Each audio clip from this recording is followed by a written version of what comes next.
به أجمعين.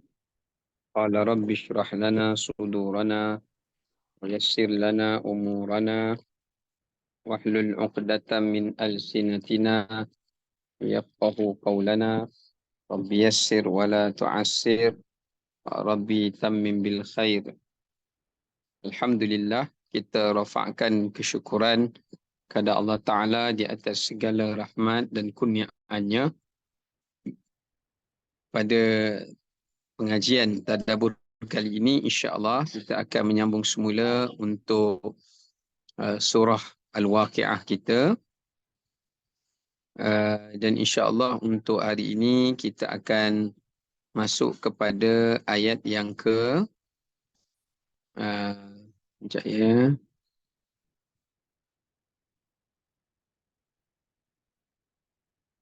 Ayat berapa tempoh hari? 21 dah, 22. Ayat 22 Ustaz. 22. Ya, ya. Betul, 22. Okay. Jadi saya akan bacakan pada ayat 22 sehinggalah kepada ayat yang ke 38 ya. A'udzu billahi minasy syaithanir rajim. Bismillahirrahmanirrahim. Wa hurun 'ain كأمثال اللؤلؤ المكنون جزاء بما كانوا يعملون لا يسمعون فيها لغوا ولا تأثيما إلا قيلا سلاما سلاما وأصحاب اليمين ما أصحاب اليمين في سدر مخضود وطلح منضود وظل ممدود وماء مسكوب وفاكهة كثيرة لا مقطوعة ولا ممنوعة وفرش مرفوعة إنا أنشأناهن إنشاء فجعلناهن أبكارا عربا أترابا لأصحاب اليمين. Sadaqallahul Azim. Baik, kita lihat terjemahan daripada ayat 22 sehingga ayat yang ke 38 ya, yang telah saya bacakan tadi. Baik, Allah Ta'ala berfirman sambungan kepada nikmat yang dijanjikan oleh Allah Ta'ala kepada golongan as-sabiqun. Dan mereka pula dilayani dalam syurga itu akan bidadari-bidadari yang cantik rupa parasnya. Ayat 23, seperti mutiara yang tersimpan dengan sebaik-baiknya. Ayat 24, semuanya itu sebagai balasan bagi amal-amal baik yang telah mereka kerjakan. Ayat 25, mereka tidak akan mendengar dalam syurga itu perkataan yang sia-sia dan tidak pula sesuatu yang mendatangkan dosa. Ayat 26, mereka hanya mendengar ucapan selamat, selamat daripada satu dengan yang lain. Ayat 27, dan puak kanan, alangkah bahagianya pula kepada puak kanan itu. Ayat 28, mereka bersenang lenang di antara pohon-pohon bidara yang tidak berduri. Ayat 29, dan pokok-pokok pisang yang tersusun rapi buah-buahnya. Ayat yang ke-30, dan naungan yang tetap terbentang atasnya. Ayat yang ke-31, dan air yang sentiasa mengalir. Ayat yang ke-32, serta buah-buahan yang cukup banyak. Ayat yang ke-33, yang tidak putus-putus dan tidak pula terlarang untuk ia menikmatinya. Ayat 34, dan tempat-tempat tidur yang tertinggi keadaannya. Ayat 35, sesungguhnya kami telah menciptakan isteri-isteri mereka dengan ciptaan yang begitu istimewa. Ayat 36, serta kami jadikan mereka sentiasa dara yang tidak pernah disentuh. Ayat 37, yang tetap mencintai jodohnya serta yang sebaya umur dengannya. Ayat yang ke-38, semuanya itu disediakan bagi golongan kanan. Okey, baik. Jadi daripada ayat 22 sehingga ayat 38 yang saya bacakan tadi, ayat ini Allah Subhanahu Wa Taala menceritakan kepada kita tentang nikmat yang Allah ganjarkan kepada golongan al-muqarrabun. Kemudiannya Allah Ta'ala menerangkan mengenai janji dan kurniaan nikmat Allah Ta'ala pula kepada golongan ashabul yamin. Kepada golongan ashabul yamin. Baik. Okay, sekarang kita nak tengok satu persatu daripada ayat yang kita bacakan tadi. Baik, kita mulai pada ayat yang ke-22. Sekejap ya.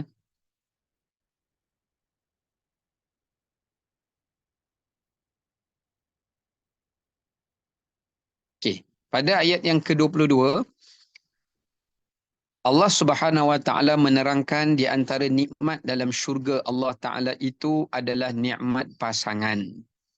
Sebelum ni kita dah huraikan ada nikmat buah-buahan, adanya nikmat tempat tinggal, adanya nikmat minuman dan sebagainya, nikmat pelayan. Tetapi kali ini Allah Subhanahu Wa Taala menerangkan kepada kita salah satu nikmat yang Allah Ta'ala sediakan di dalam syurga itu adalah nikmat pasangan. Nikmat pasangan yang terbaik. Kenapa Allah Ta'ala menyebut tentang nikmat pasangan ini?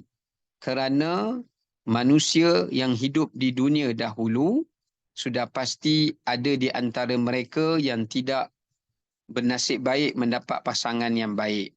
Ada yang mendapat pasangan yang tidak baik, ada yang mendapat pasangan yang baik, ada yang mendapat pasangan yang kurang baik, ada yang juga yang tidak ada pasangan langsung ketika hidup di dunia dahulu, maknanya hidupnya dalam keadaan berseorangan. Jadi sebab itu, antara nikmat yang Allah Ta'ala sediakan kepada ahli syurga itu adalah bukan sekadar Allah akan pertemukan dia dengan pasangannya yang dahulu di dunia, tetapi juga Allah akan menggantikan atau menghadiahkan dan menyediakan untuknya juga adalah pasangan yang paling terbaik yang Allah ciptakan khas untuk ahli syurga itu.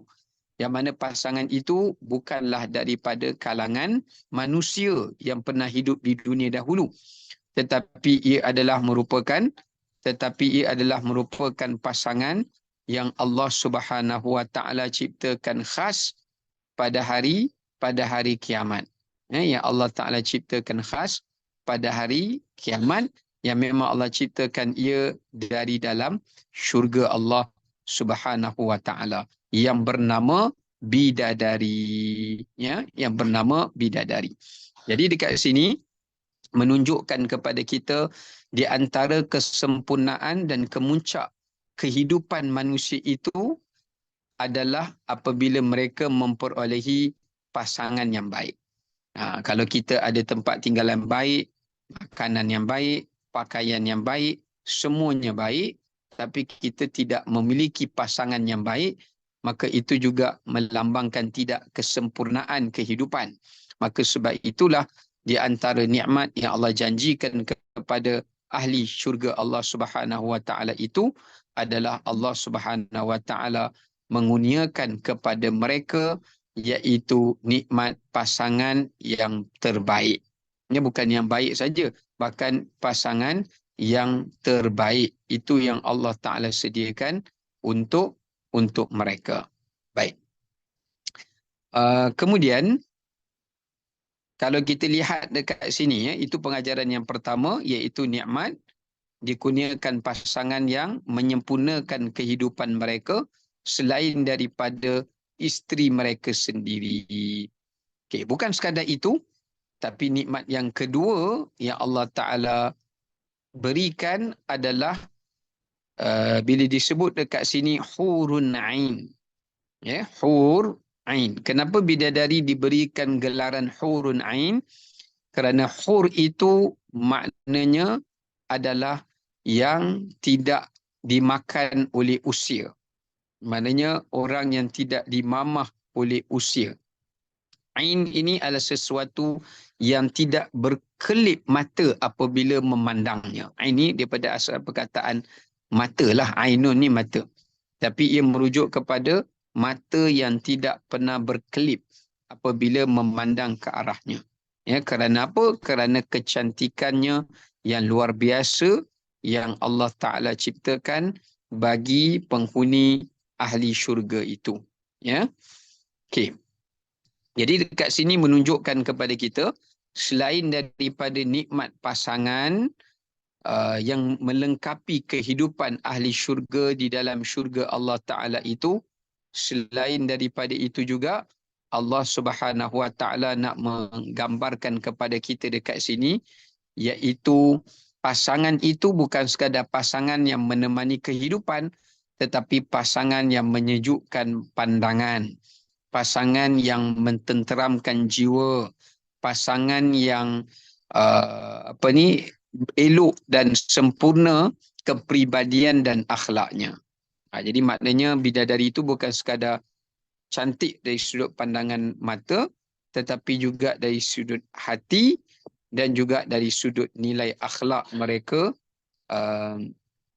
yang Allah Ta'ala ciptakan mereka buat pasangan suami-suami mereka, yakni di kalangan ahli syurga Allah Subhanahu Wa Ta'ala. Ya, baik. Kalau kita tengok di dalam ayat Al-Quranul Karim, demikian juga di dalam hadis Nabi SAW, satu lagi nama panggilan bagi bidadari ini dipanggil Haura. Haura ni apa maknanya? Haura ni perempuan muda yang cantik, yang putih dan sangat hitam biji matanya atau rambutnya. Sangat hitam biji matanya ataupun rambutnya. Ya. Ini menunjukkan kepada kita bahawasanya ahli syurga itu mereka diberikan bidadari ini bukanlah sebagai perempuan simpanan ke, bukan ya. Sebab dalam Quran Allah Ta'ala kata, bahkan dalam hadis pun Nabi SAW sebut, mereka akan berkahwin dengan bidadari-bidadari itu. Sebagaimana dalam hadis baginda menyebutkan, wa yuzawwiju ithnataini wa sab'ina minal huril ain. Mereka akan dikahwinkan dengan 72 orang daripada bidadari. Ya, maknanya setiap ahli syurga akan dikurniakan oleh Allah Ta'ala seramai 72 bidadari, tidak termasuk isterinya yang bersama dengannya di dunia dahulu. Ya, maknanya kalau isteri dia di kalangan wanita muslimah dan dapat masuk syurga Allah Ta'ala, maka Allah Ta'ala akan jadikan isterinya itu pun dapat bersama dengan suaminya di dalam syurga. Dalam masa yang sama, suami ini juga, ini ahli syurga itu akan berkahwin dengan 72 bidadari. Ya. Begitulah juga lelaki yang azab, ataupun perempuan yang azab. Maknanya yang tak pernah berkahwin, jadi di dalam syurga nanti Allah Ta'ala tetap akan memberikan kepadanya pasangan di kalangan bidadari. Ya. Tapi kalau perempuan yang tak pernah kahwin, siapa pasangan dia? Bukanlah bidadari, ya. Dan bukan juga bidadara sebagaimana orang kata, tetapi sebenarnya Allah Ta'ala menganugerahkan kepada mereka berkahwin dengan siapa? Dengan pasangan ahli syurga yang meninggal dunia tak berkahwin. Ada sebagai riwayat mengatakan Allah kahwinkan mereka dengan pasangan nabi-nabi yang tidak berkahwin. Sebab ramai nabi-nabi yang azab, ya, maknanya yang tidak berkahwin. Bukan semua nabi-nabi dan rasul itu mereka berkahwin. Ada di sebahagian nabi dan rasul yang juga tidak berkahwin. Jadi mereka inilah yang akan menjadi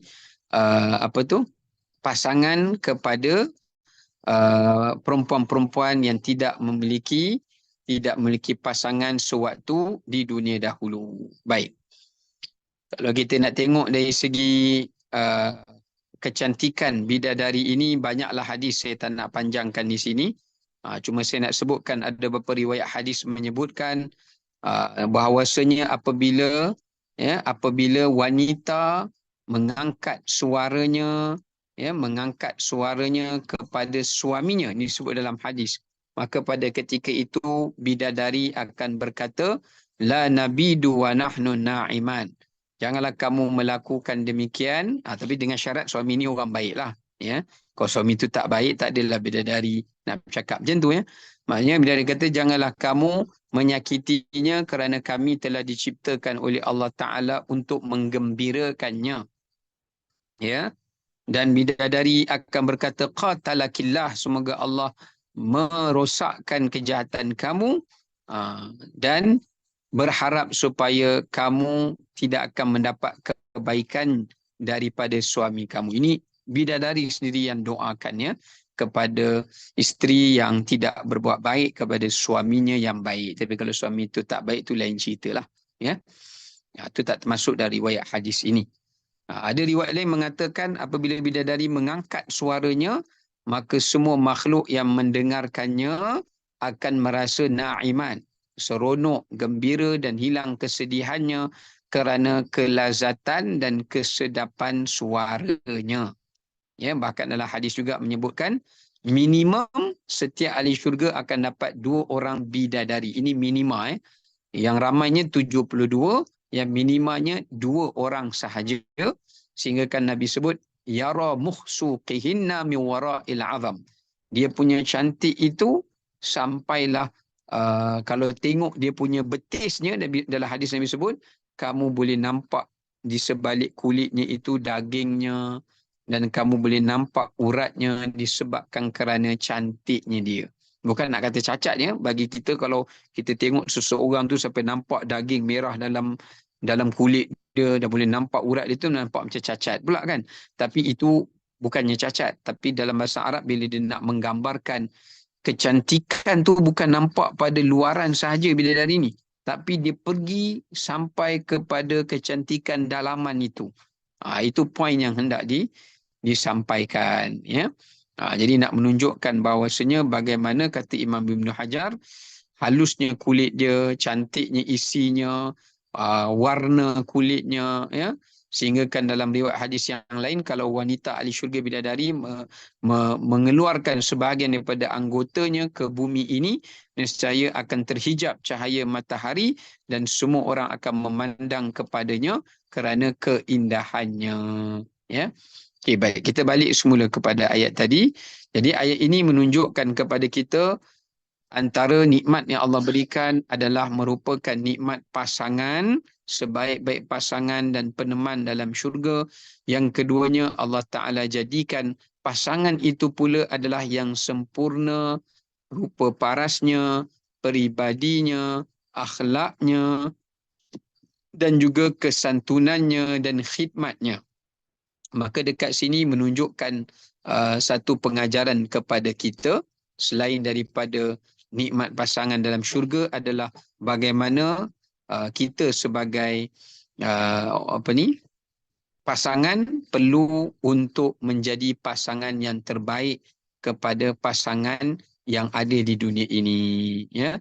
Supaya kita nak jadikan isteri menjadi bidadari kepada suaminya di dunia, suami pula menjadi sebagai bidadara kepada isterinya di dunia ini, supaya dengan asbab itulah Allah Ta'ala akan pertemukan pasangan suami dan isteri ini bersama-sama di hari akhirat kelak. Sebab dalam hadis yang saya bacakan tadi itu, memang bidadari, kalau mana-mana pasangan yang membuat buruk kepada pasangannya yang lain, maka bidadari akan mendoakan supaya Allah menghancurkan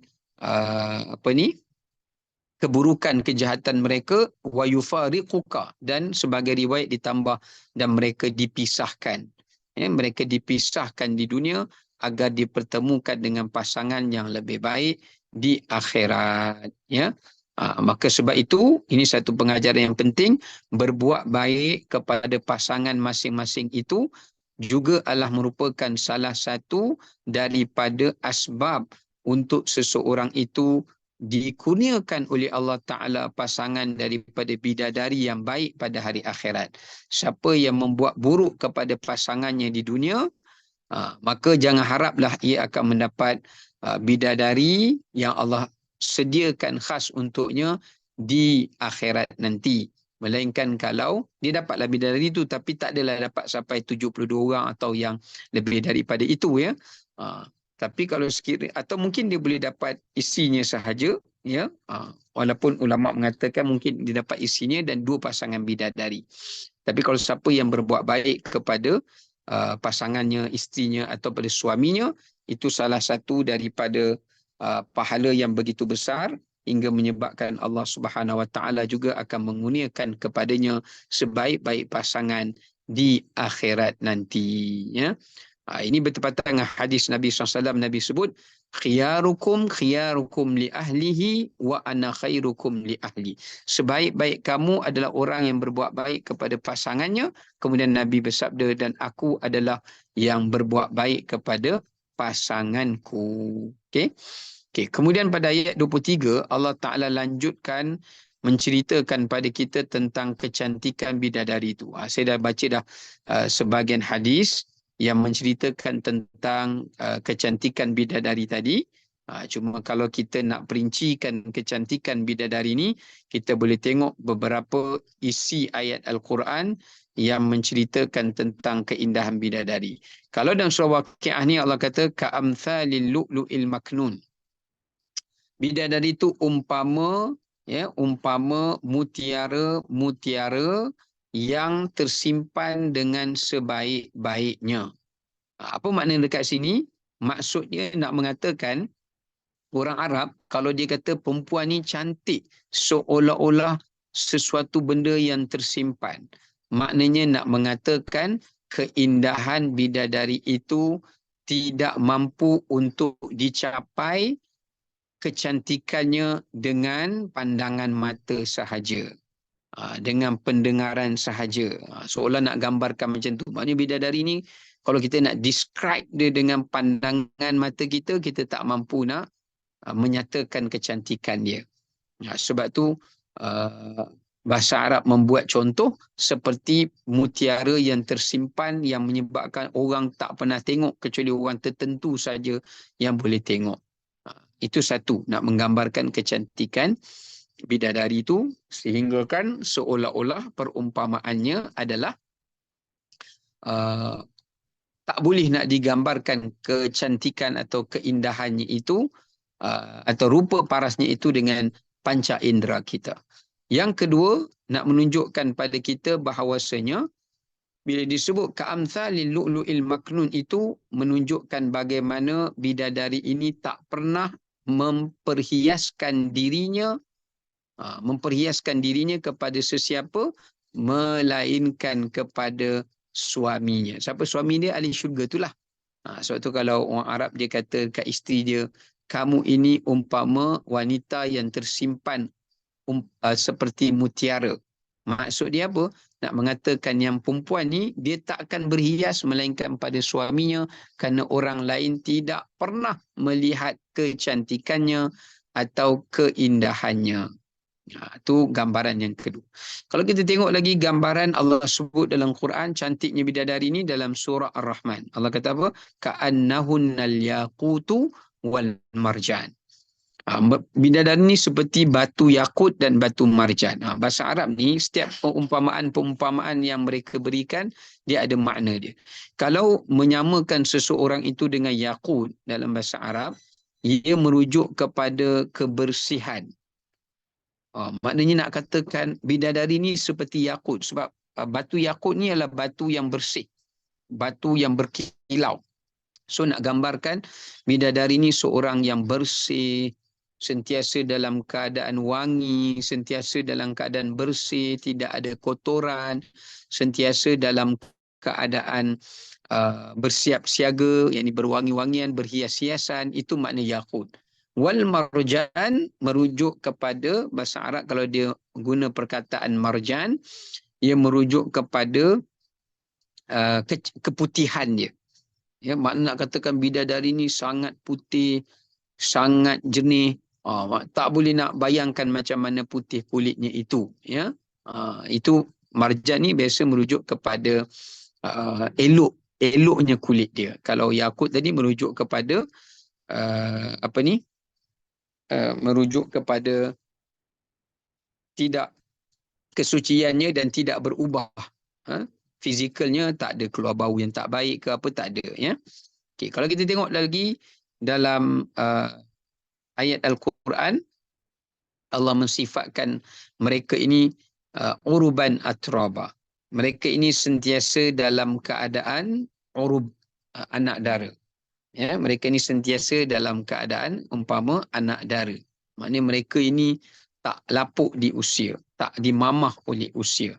Mereka itu sentiasa dalam keadaan menyayangi pasangannya, tak pernah pudar rasa sayang pada pasangannya. Berbeza dengan dunia kan. Dunia ni lagi lama perkahwinan tu, kadang-kadang rasa perasaan tu pun dah makin berkurangan. Ya. Baik.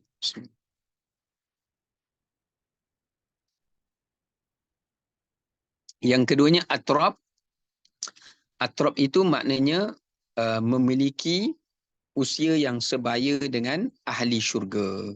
Lebih kurang dalam 30 tahun atau 33 tahun atau 18 tahun mengikut kepada usia ahli syurga itu. Dan mereka tidak pernah memiliki perasaan benci, dendam, hasad ataupun cemburu kepada madu-madu mereka. Maknanya merujuk kepada siapa? Merujuk kepada pasangan, yakni isteri kepada ahli syurga itu yang bersama-sama dengan suaminya di dalam syurga Allah Subhanahu wa taala. Baik, banyak lagi lah kecantikan-kecantikan bidadari itu. Cuma poin kat sini nak menyatakan pengajaran kepada kita daripada ayat yang ke-23 ini, iaitu Allah Ta'ala nak menggambarkan kepada kita bagaimana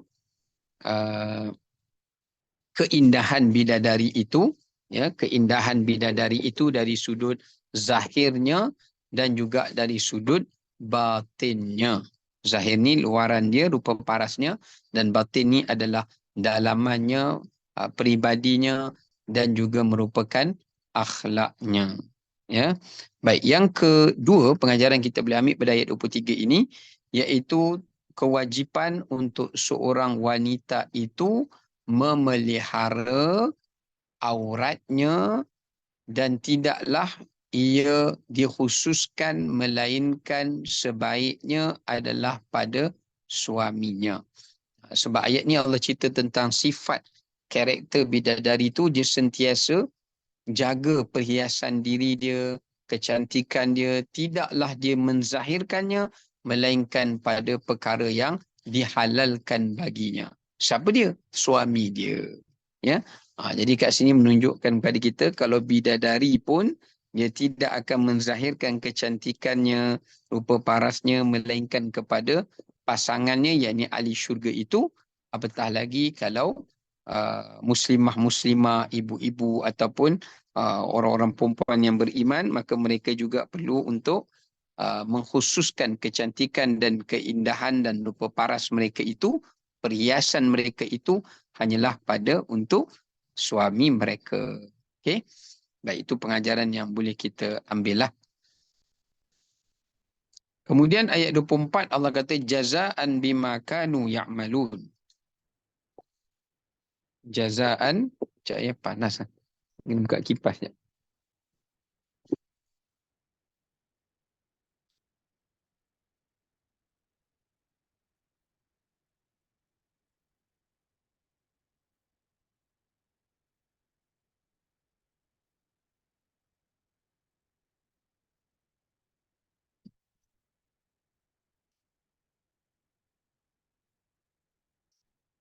Okey, kita sambung balik. Jazaan bima kanu ya'malun. Jadi ayat ini Allah Ta'ala menerangkan itulah ganjaran dan balasan nikmat yang Allah Ta'ala kurniakan kepada golongan as-sabiqun atau golongan al-muqarrabun. Baik. Kalau kita tengok berdasarkan pada ayat 24 ni, ada beberapa pengajaran yang boleh kita ambil. Yang pertama, bahawasanya setiap amalan kita sama ada yang baik atau buruk, pasti ada pembalasannya di sisi Allah. Daripada sekecil-kecil amalnya sehinggalah sebesar-besarnya. Sebab itu Allah Ta'ala sebut dalam Quran, فَمَنْ يَعْمَلْ مِثْقَالَ ذَرَّةٍ خَيْرًا يَرَهُ وَمَنْ يَعْمَلْ مِثْقَالَ ذَرَّةٍ شَرًّا يَرَهُ. Maknanya kalau seseorang tu buat kebaikan, walaupun kecil kebaikan itu, ataupun kejahatan itu walaupun sekecil mana pun, tetap Allah kata jazaan, mereka tetap akan dibalas.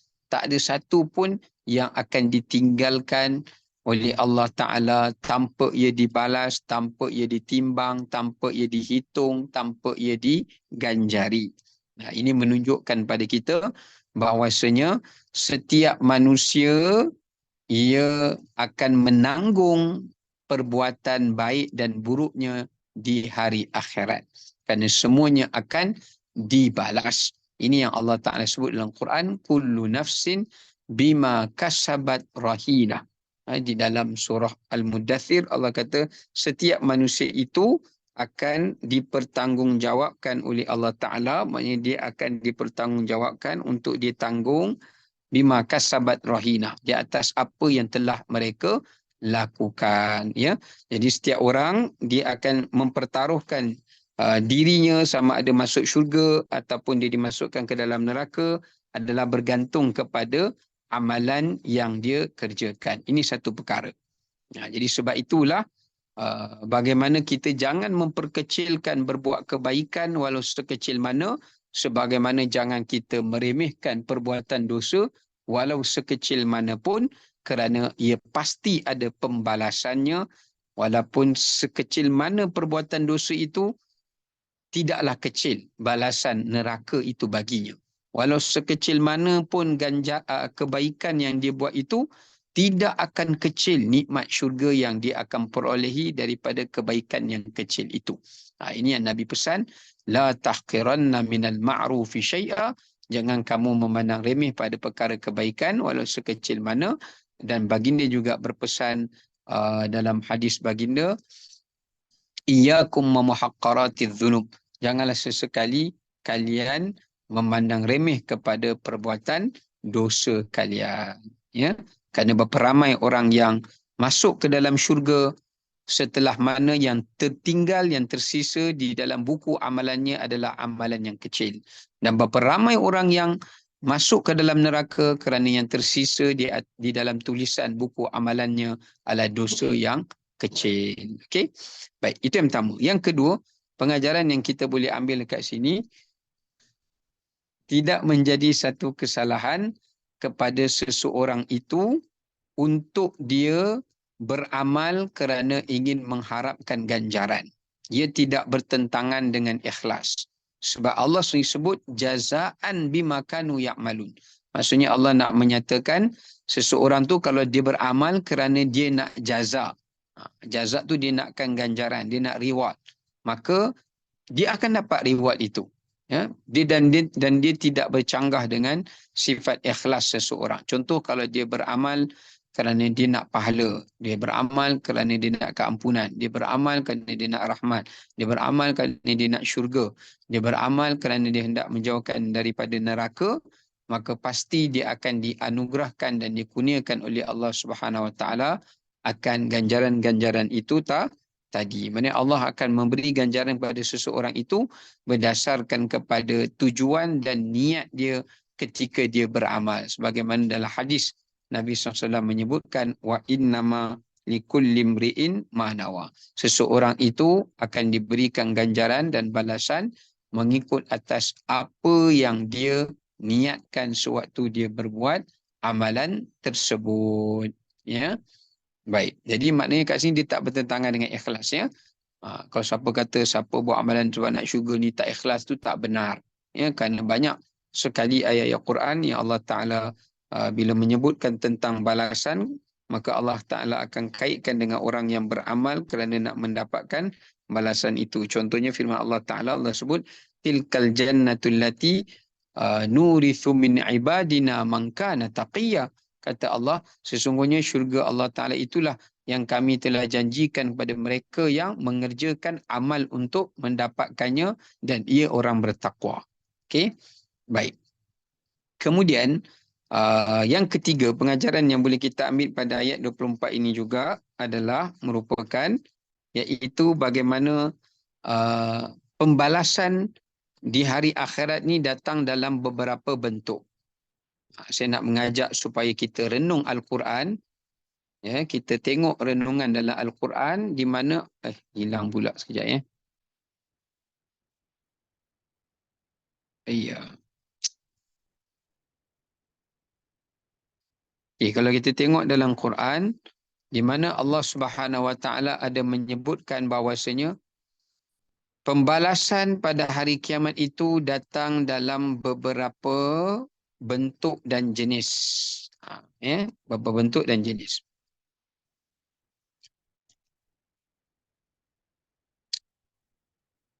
Baik.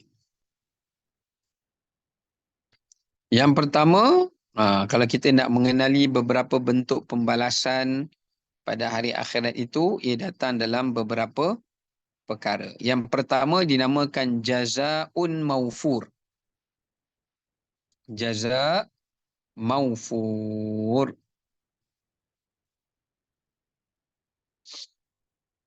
Okey, ini kita boleh rujuk di dalam surah Al-Isra' pada ayat 63. Pada ayat yang ke 63. Surah Al-Isra'. Okey. So Allah Ta'ala kata, jazaan maufur. Apa maksud maufur? Iaitu balasan yang melebihi daripada kadar kecukupan. Melebihi daripada kadar kecukupan.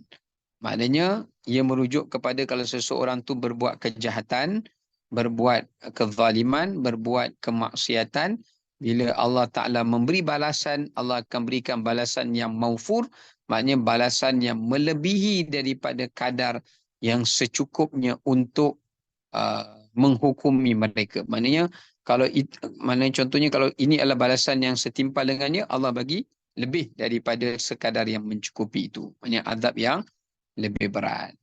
Okay. Kemudian, antara bentuk balasan pada hari akhirat juga yang kita boleh tengok sebagai rujukan kita namanya jaza al-husna. Ini Allah sendiri sebut dalam surah Al-Kahfi. Allah sebut, wa amma man amana wa amila salihan falahu jaza'a nil husna. Ini adalah merupakan ganjaran yang paling terbaik, balasan yang paling terbaik. Kalau jaza'a maufur tadi dia merujuk kepada balasan kepada orang yang buat tak baik, tapi kali ini ia merujuk kepada balasan orang yang berbuat baik. Dalam surah Kahfi pada ayat 88. Maksudnya jaza al-husna iaitu balasan yang paling terbaik. Husna ni makna balasan yang melebihi daripada kesempurnaan. Maksudnya dia dah sempurna tapi lebih sempurna daripada sempurna itu.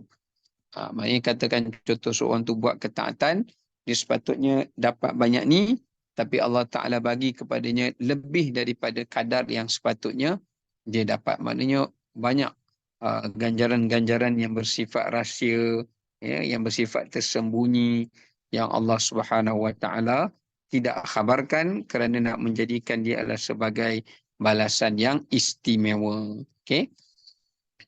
Baik, yang seterusnya balasan yang seterusnya pada surah Sabah pada ayat 37 di mana Allah SWT menamakan sebagai jaza ud-di'af. Jaza ad-di'fu. Apa maksud jaza ad-di'fu? Iaitu balasan yang berganda-ganda. Ini boleh jadi kepada orang yang berbuat baik, boleh jadi kepada orang yang berbuat tidak baik. Maksudnya katakan dia buat satu kejahatan ni, maka Allah Ta'ala berkuasa untuk membalas kejahatannya itu dengan Allah memberikan balasan kepada perbuatannya itu secara berganda-ganda. Ini berlipat kali ganda. Ya. Tapi dalam masa yang sama, Allah Ta'ala juga berkuasa untuk menjadikan balasan kepadanya itu adalah sebagai balasan yang tidak berganda. Ya. Ini namanya jazaa'ud di'af. Iaitu katakanlah dia buat kebaikan ni dah ada dah pahala dia, katakan pahala dia 70%. So Allah Ta'ala gandakan sehingga boleh sampai 100%, 100, ataupun Allah Ta'ala boleh lebihkan daripada kadar 100% itu kerana rahmat Allah Ta'ala itu sangat sangat luas. Baik. Kemudian yang seterusnya, balasan yang juga disebutkan pada hari kiamat itu dia datang dalam bentuk jaza al-awfa. Jaza al-awfa.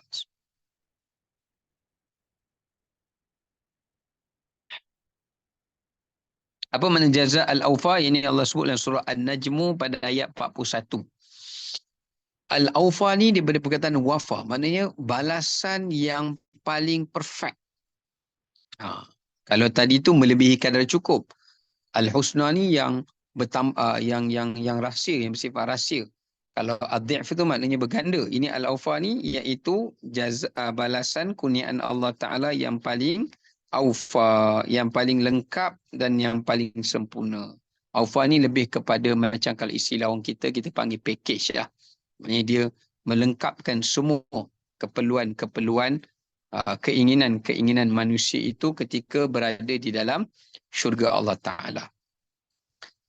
Tetapi ada satu lagi balasan yang juga Allah Ta'ala sebut dalam Quran yang dinamakan sebagai jaza balasan syukur. Jaza syukur, iaitu balasan yang disyukuri.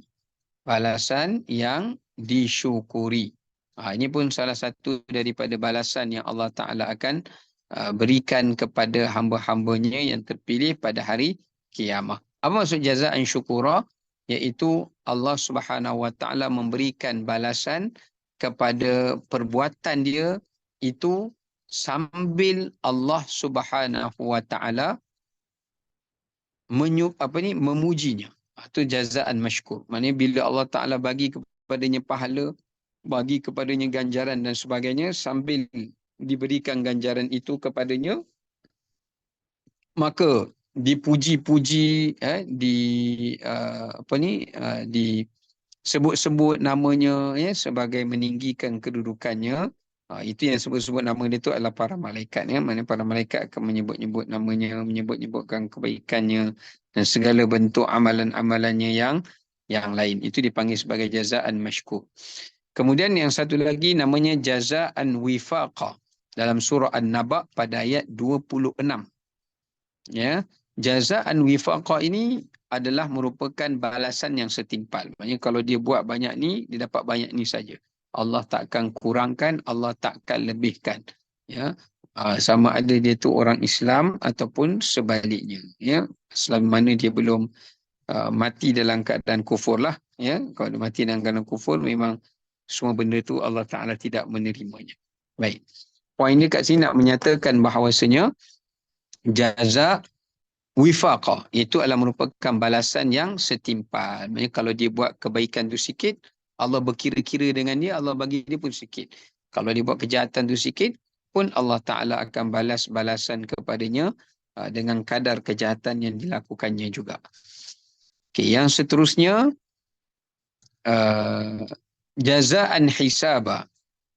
Ini disebut dalam Quran yang terakhir adalah jazaan hisaba. Apa maknanya? Iaitu balasan yang tidak dapat dihitung. Maknanya infinity. Ini dipanggil sebagai balasan yang tidak ada penghujung. Balasan yang Allah Ta'ala berikan itu adalah balasan yang tidak ada padanya kesudahan, tidak ada padanya pengakhiran. Jadi ini di antara beberapa perkara yang kita disuruh untuk memohon kepada Allah Subhanahu Wa Ta'ala agar Allah mengurniakan kepada kita balasan-balasan ini semua, bentuk-bentuknya, ciri-cirinya, supaya seseorang itu beralih mendapat ganjaran yang besar di sisi Allah Subhanahu Wa Ta'ala. Okay, kita nak lanjutkan pada ayat seterusnya. Ya, mana pula ayat? Okey, ayat 25. Pada ayat 25,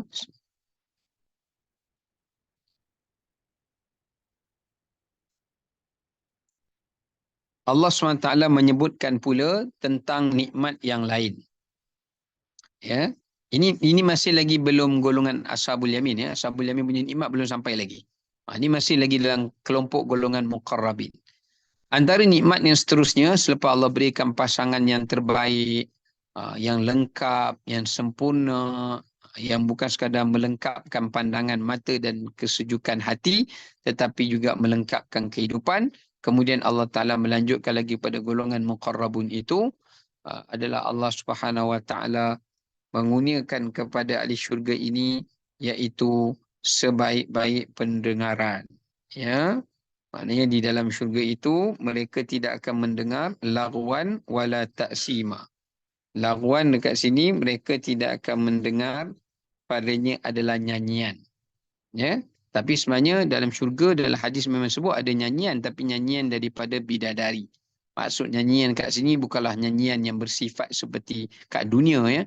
Bukan nyanyian seperti kat dunia, tapi dia nyanyian dalam bentuk suara semata-mata, ya. Tidak ada percussion, ya. Tidak ada alat yang mempermainkan muzik itu. Mungkin bunyi-bunyi dalaman syurga itu sendiri, angin-angin dalam dia pun dah mengeluarkan satu bunyi yang sangat indah. Wallahu ta'ala alam, ya. Baik, jadi kat sini menunjukkan kepada kita antara nikmat yang Allah Ta'ala berikan kepada ahli syurga itu adalah nikmat apa? Iaitu nikmat Allah mengurniakan kepada mereka sebaik-baik pendengaran. Ya, maknanya mereka tidak hanya akan mendengar, melainkan pendengaran yang baik.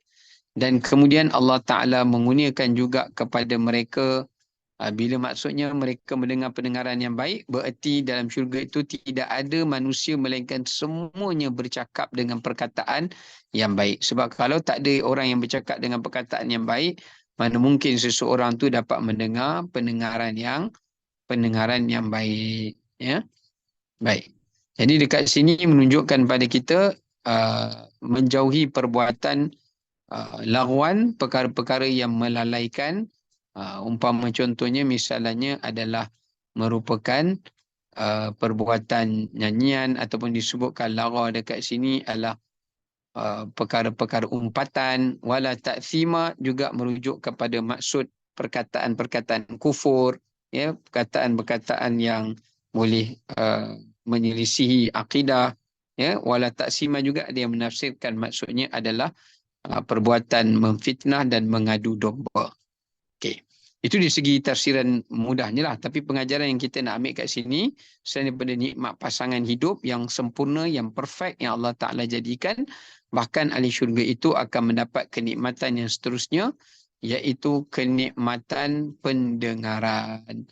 Ya, iaitu nikmat pendengaran ahli syurga yang tidak akan mendengar melainkan daripada bunyi-bunyi yang indah, nyanyian yang indah, daripada gerak setiap pepohonan, daripada angin, daripada perbuatan manusia dan seterusnya, dengan perintah Allah Ta'ala juga.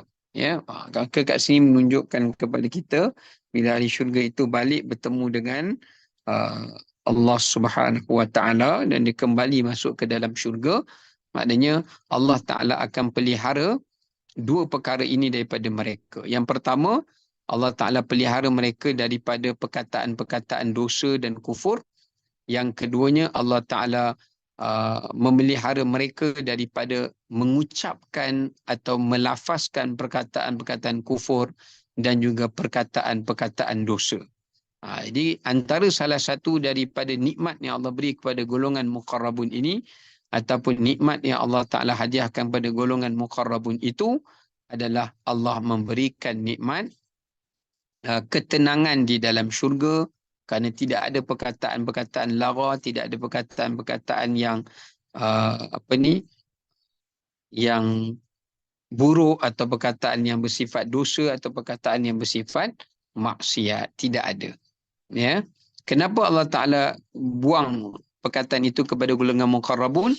Kerana sewaktu di dunia dahulu, mereka selalu diejek, mereka selalu ditohmah, mereka selalu difitnah, mereka selalu diumpat, dan mereka selalu rendah-rendahkan dan diperkecilkan oleh masyarakat. Ya. Jadi sebab tu Allah Ta'ala gantikan bila mereka balik bertemu dengan Allah dalam syurga, Allah Ta'ala hanya bagi mereka dengar dalam syurga tu hanyalah pendengaran perkara-perkara yang baik-baik sahaja. Ya, maksudnya tidak ada perkara-perkara yang diubah sesuai daripada perkataan-perkataan yang tidak baik itu. Ya, tidak ada. Baik.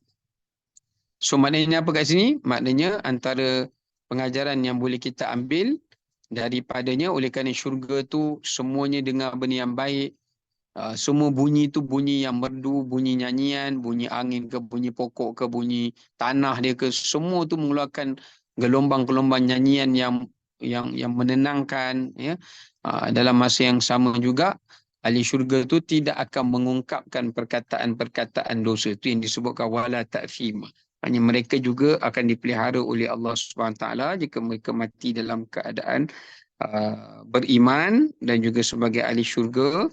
Maka kalau mereka termasuk dalam golongan as-sabiqun, Allah Ta'ala akan memelihara lidah mereka, melainkan hanya untuk zikir, hanya untuk berdoa, hanya mengungkapkan perkataan-perkataan yang baik sahaja. Baik, kat sini menunjukkan pada kita ada beberapa pengajaran yang sangat penting. Yang pertama, haram mendengar benda-benda yang bersifat dosa dan juga perkara-perkara yang bersifat melalaikan. Maksudnya kalau kita dengar satu benda muzik ke ataupun satu benda yang bersifat hiburan, sama ada tengok, sama ada dengar, maka kalau benda tu boleh membawa kepada kita lalai, kepada kita alpa, kepada kita leka, wa yasudduna an sabilillah, Allah kata, dan menghalang kita kepada jalan Allah, dan juga apa ni, Allah sebut dalam Quran, wa yasuddukum an apa ni, wa yasuddukum an sabilillah, dan menghalang kamu daripada berbuat kebaikan. Maknanya haram untuk kita mendengar sebarang bentuk umpatan, sebarang bentuk nyanyian yang melalaikan, dan juga fitnah dan semualah. Ya, ini satu pengajaran yang penting. Yang keduanya, pengajaran yang boleh kita ambil pada ayat ini iaitu mengenai bahananya kejahatan lisan. Bahayanya atau bahananya kejahatan lisan. Sebab itu bukan sekadar ahli syurga Allah selamatkan daripada dengar benda yang tak baik, tapi mereka pun tak akan ucap benda yang tak baik. Sebab apa? Sebab kat dunia dahulu, mereka ini orang yang menjauhi perkara-perkara, mendengar perkara-perkara maksiat, dan mereka menjauhi daripada menuturkan perkataan-perkataan yang bersifat maksiat juga. Ya. Baik, sekejap saya cari. Okey.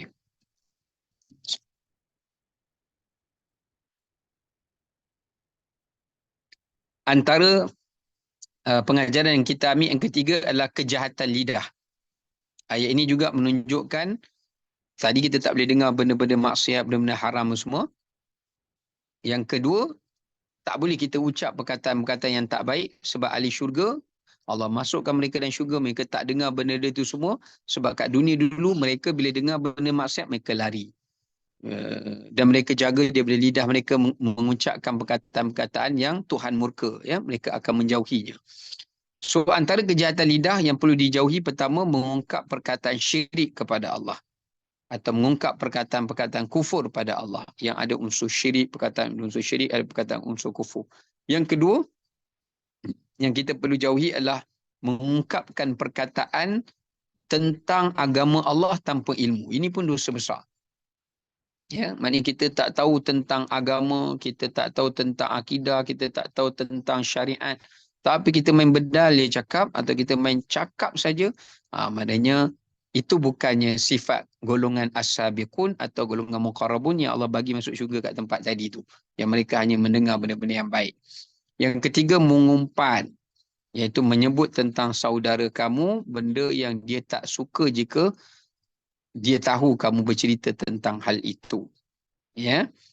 Sebab itu kata Hasan Al-Basri, mengumpat itu lebih cepat memakan agama kamu daripada apa tu, daripada sesuatu yang merosakkan badan kamu. Ini daripada satu penyakit yang merosakkan badan kita, mengumpat tu lebih cepat merosakkan agama kita. Kemudian berbohong. Ya, antara yang mereka jauhi selain daripada itu adalah berbohong, ataupun bersumpah dengan sumpah yang bohong, atau sumpah yang palsu, ataupun berbohong kepada hak manusia ataupun hak orang-orang bawahan, dan seumpama dengannya lah. Ya, baik. Kemudiannya menyembunyikan kesaksian atau menyembunyikan kebenaran. Ini sering kali dikatakan qadhaf, ya. Kemudian apa lagi? Bersumpah dengan selain nama Allah, mencela, mengejek, mencerca, menghina pun tak boleh. Kemudian apa lagi? Kejahatan lisan, melaknat, ya. Melaknat. Sebaliknya kita disuruh sebagaimana dipesankan oleh Nabi SAW supaya kita berdoa, memohon pada Allah dikurniakan lidah yang berzikir. Allahumma inni as'aluka lisanan zakiran ratiban bizikrik. Ya Allah, aku memohon kepada Engkau lidah yang mengingatimu dan sentiasa membasahi menyebut namamu. Ya. Okey, baik. Itu di antara pengajaran yang boleh kita ambil, iaitu kita kena tinggalkan perkataan-perkataan dosa. Yang keduanya adalah kita wajib menjauhi daripada mendengar perkara-perkara dosa, ya.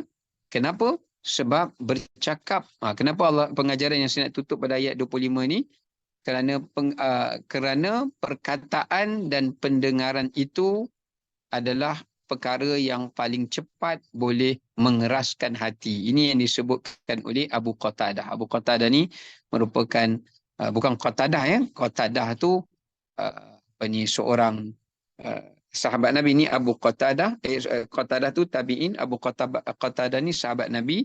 Dia menyatakan ma min syai'in asra', tidak ada sesuatu benda yang lebih cepat, yang lebih pantas, ajal wa asra', yang lebih pantas ataupun yang lebih cepat, ya, di dalam ia mengeraskan hati manusia, mematikan hati manusia, melainkan dua perkara. Yang pertama, dosa banyak bercakap, cakap benda yang tak patut bercakap, cakap benda tak ada faedah, cakap benda-benda dosa, fitnah, macam-macam lah.